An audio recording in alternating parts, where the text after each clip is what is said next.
আজকের রেসিপি সুজির ভাজা মিষ্টি। এইভাবে একবার সুজি দিয়ে মিষ্টির রেসিপিটা বাড়িতে বানিয়ে দেখতে পারেন। ভীষণ নরম তুলতুলে আর রসালো হয়, খেতেও বেশ ভালো হয়। মিষ্টির রেসিপিটা শেষ পর্যন্ত দেখার জন্য আপনাদের কাছে অনুরোধ রইল।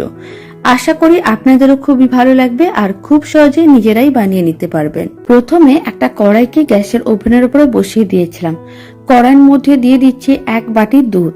দুধটা প্রথমে গরম করে নিতে হবে, আর যখন দুধটা খুব ভালো করে গরম করা হয়ে যাবে তখন ফ্লেমটা লোতে করে দিতে হবে।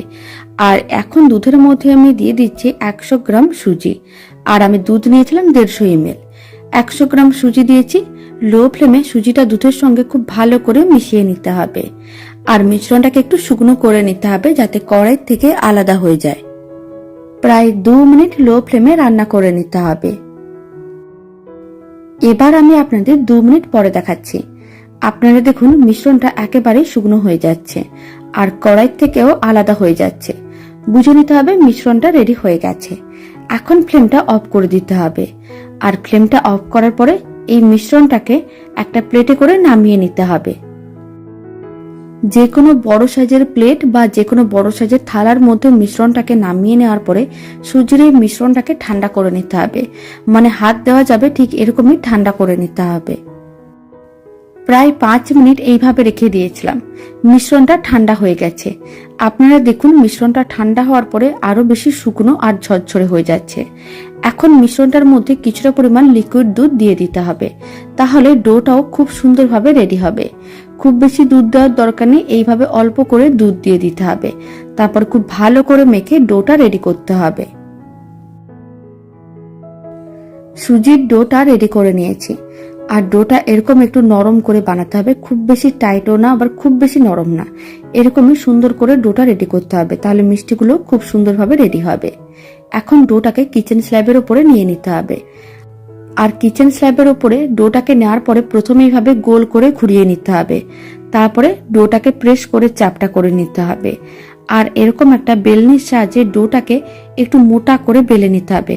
পাতলা করে বেলার দরকার নেই, একটু মোটা করেই বেলতে হবে, তাহলে মিষ্টিগুলো দেখতেও ভালো লাগবে আর বানাতেও সুবিধা হবে।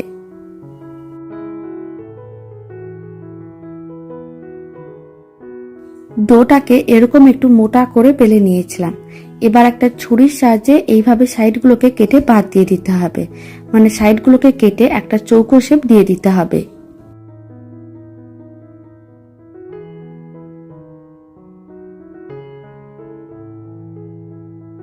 আর চৌকো শেপে কেটে নেওয়ার পরে আবারও এরকমই ছুরির সাহায্যে লম্বা করে কেটে নিতে হবে, আর লম্বা অংশগুলোকে চৌকো পিসে কেটে নিতে হবে।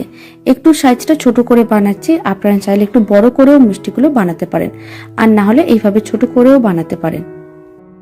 আর সাইডের অংশগুলো যে বাদ দিয়ে দিয়েছিলাম সেইগুলো ফেলে দেওয়ার দরকার নেই, সেইগুলোকে আবারও ভালো করে মেখে ডোটা রেডি করে নিতে হবে, আর একইভাবে মিষ্টিগুলো রেডি করে নিতে হবে। এখন সমস্ত মিষ্টিগুলো রেডি করে নিচ্ছি, তারপর আমি আপনাদের দেখাচ্ছি। আপনারা দেখুন মিষ্টিগুলো খুব সুন্দরভাবে চৌকো শেপে রেডি হয়ে গেছে। এবার বাকি যে সাইডের অংশগুলো বাদ দিয়েছিলাম সেইগুলোকেও নিয়ে এরকম একটা ডো রেডি করে তারপরে মিষ্টিগুলো রেডি করে নিচ্ছি। সমস্ত সুজির মিষ্টিগুলো কেটে নিয়েছিলাম, মানে চৌকো পিসে কেটে নিয়েছিলাম। এবার এই সুজির মিষ্টিগুলোকে এক সাইডে রেখে দিতে হবে। এখন মিষ্টিগুলোকে ভেজে নেব। তার জন্য কড়াইতে বেশ কিছুটা পরিমাণ সাদা তেল নিয়েছিলাম, তেলটা গরম করে নিয়েছি। আর যে মিষ্টিগুলো রেডি করে রেখেছিলাম সুজির মিষ্টি, সেই সমস্ত সুজির মিষ্টিগুলো গরম তেলের মধ্যে দিয়ে দিতে হবে, আর ফ্লেমটা মিডিয়ামেই রাখতে হবে। আর এই মিডিয়াম ফ্লেমে মিষ্টিগুলোকে উল্টে পাল্টে লাল লাল করে ভেজে নিতে হবে। আর যদি ফ্লেমটা লোতে থাকে তাহলে মিষ্টিগুলো ভেঙে যেতে পারে, আর যদি ফ্লেমটা আবার হাইতে থাকে তাহলে মিষ্টিগুলো অনেক তাড়াতাড়ি লাল হয়ে যাবে আর ভেতরটা ভালো করে রেডি হবে না। তাই মিডিয়াম ফ্লেমেই মিষ্টিগুলোকে ভেজে নিতে হবে। এখন আমি আপনাদের 3 মিনিট পরে দেখাচ্ছি। 3 মিনিট পরে মিষ্টিগুলোকে এইভাবে একটু উল্টে পাল্টে নিচ্ছি, কারণ 3 মিনিটের মধ্যে মিষ্টিটার একটা দিক হালকা লাল হয়ে ভাজা হয়ে গেছে। তাই 3 মিনিট পরে মিষ্টিগুলোকে এইভাবে একটু উল্টে পাল্টে নিতে হবে। আর একইভাবে একটু টাইম নিয়ে মিষ্টিগুলোকে উল্টে পাল্টে লাল লাল করে ভেজে নিতে হবে। আবারও আমি আপনাদের 3 মিনিট পরে দেখাচ্ছি। মিষ্টিটা দুদিকই বেশ হালকা লাল হয়ে ভাজা হয়ে গেছে। এখন ফ্লেমটা হাইতে করে দিলাম। হাই ফ্লেমে আরো 2 থেকে 3 মিনিট রান্না করে নিতে হবে, তাহলে মিষ্টিগুলো বেশ লাল লাল হয়ে যাবে। এতে দেখতেও ভালো লাগবে আর খেতে তো ভীষণ ভালো লাগবে।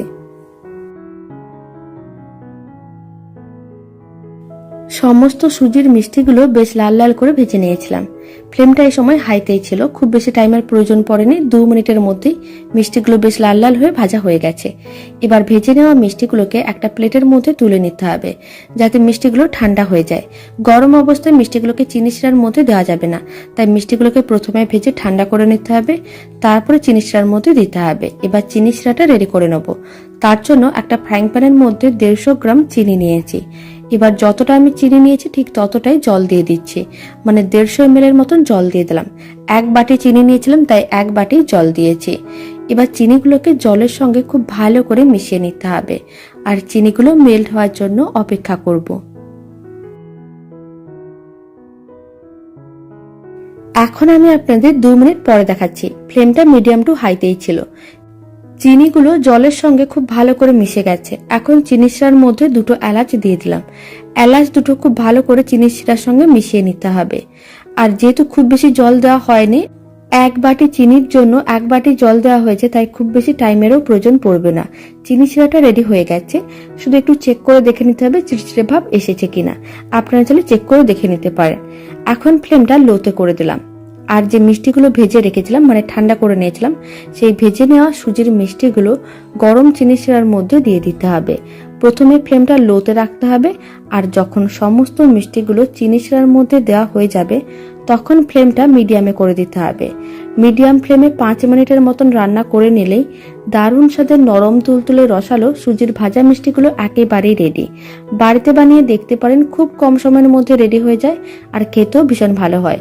অল্প সুজি দিয়ে অনেকগুলো মিষ্টি রেডি করা যায়, আর খেয়ে বোঝাও যায় না এটা সুজি দিয়ে বানানো। বাড়িতে একদিন হলেও বানিয়ে দেখতে পারেন, আর বাড়িতে বানালে কমেন্ট বক্সে জানাতে একেবারেই ভুলবেন না খেয়ে আপনাদের কেমন লাগলো। সমস্ত মিষ্টিগুলোকে চিনি শিরার মধ্যে উল্টে পাল্টে নিয়েছিলাম। এখন ফ্লেমটা মিডিয়ামে করে দিচ্ছি, আর মিডিয়াম ফ্লেমে 4 থেকে 5 মিনিটের মতন রান্না করে নিলেই মিষ্টিগুলো একেবারেই রেডি। 4 মিনিট মিডিয়াম ফ্লেমে রান্না করে নিয়েছিলাম। মিষ্টিগুলো বেশ নরম তুলতুলে হয়েছে, দেখেও বোঝা যাচ্ছে, কারণ মিষ্টিগুলো বেশ ভারী হয়ে গেছে। এখন ফ্লেমটা অফ করে দিতে হবে, আর মিষ্টিগুলোকে একটা প্লেটের মধ্যে সার্ভ করে নিতে হবে। দারুণ স্বাদের সুজির ভাজা মিষ্টির রেসিপিটা শেষ পর্যন্ত দেখার জন্য অসংখ্য ধন্যবাদ। আর এই মিষ্টির রেসিপিটা ভালো লেগে থাকলে আপনারা যদি ফেসবুক থেকে রেসিপিটা দেখছেন, পেজটিকে ফলো করে নেওয়ার অনুরোধ রইল। ইউটিউব থেকে দেখলে চ্যানেলটি সাবস্ক্রাইব করে নেওয়ার অনুরোধ রইল। পাশে থাকা বেল আইকনটি প্রেস করে নেবেন নতুন রেসিপির আপডেট সবার আগে পাওয়ার জন্য। সমস্ত সুজির ভাজা মিষ্টিগুলো প্লেটের মধ্যে নিয়ে নিয়েছিলাম। এবার আমি যে চিনি শিরাটা বেশি হয়েছে, সেই সমস্ত চিনি শিরাটা মিষ্টিগুলোর উপরে দিয়ে দিচ্ছি। এতে মিষ্টিগুলো দেখতেও ভালো লাগবে আর খেতেও ভালো লাগবে। এখন একটা মিষ্টি কেটেও দেখিয়ে দিচ্ছি কতটা নরম তুলতুলে আর রসালো হয়েছে। মিষ্টিগুলো খুব সহজে বানানো যায় আর খেতেও ভীষণ ভালো হয়। ছোট থেকে বড় যে কেউ খুবই পছন্দ করবে, আর খেয়ে বোঝাও যাবে না মিষ্টিগুলো সুজি দিয়ে বানানো হয়েছে। আপনারা দেখুন মিষ্টিগুলো কতটা নরম তুলতুলে রসালো হয়েছে, দেখেও বোঝা যাচ্ছে।